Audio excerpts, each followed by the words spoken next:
Асинхрон хичээл 1. За уурхайн хог хаягдлыг хэрхэн яаж хадгалж боловсруулдаг талаараа хичээл дээр үзнэ. За уурх ачид хөдрөө өрөмдөж тэслэгээ хийж, ухаж ачигч машинд очдог.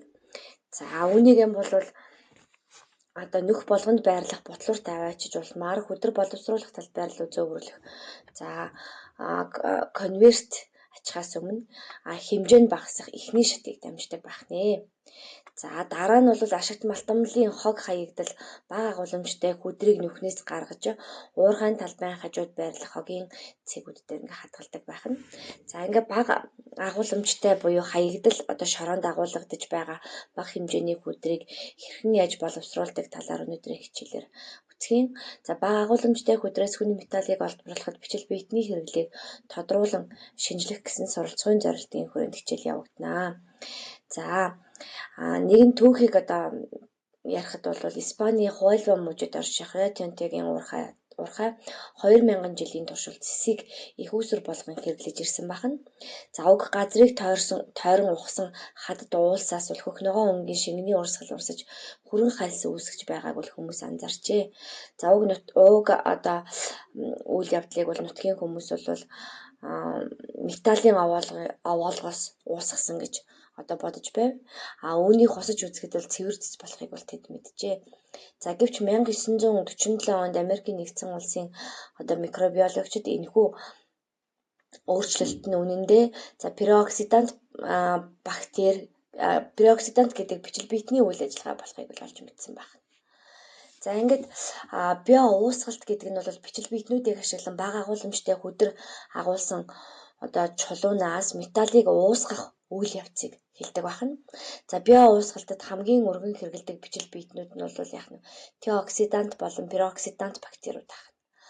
За био уусгах аргыг ашиглан зөвхөн одоо хөдрийг биш алт, зис, мөнгө, кобальт, уран, цайр, никл зэргийг бол одоо олборлож байна. За зурган дээрээс бол уул уурхайн хог хаягдал за мөн одоо үйлдвэрээс гарч байгаа цахим хог хаягдлуудыг бактерийн тусламжтайгаар бол задлан боловсруулж олборлох үйл ажиллагааг явуулж байна. За үүний дүнд бол өнд металлуудыг гаргаж авах. За мөн бохирдсон одоо газар нутгийг сэргээх зэрэг юм ач холбогдолтой арга бол био уусгалт байна. За био уусгалтад бол хоёр бактери оролцдог. Нэг нь бол теоксидант бактери. За түргэн ургадаг грам сөрөг буюу одоо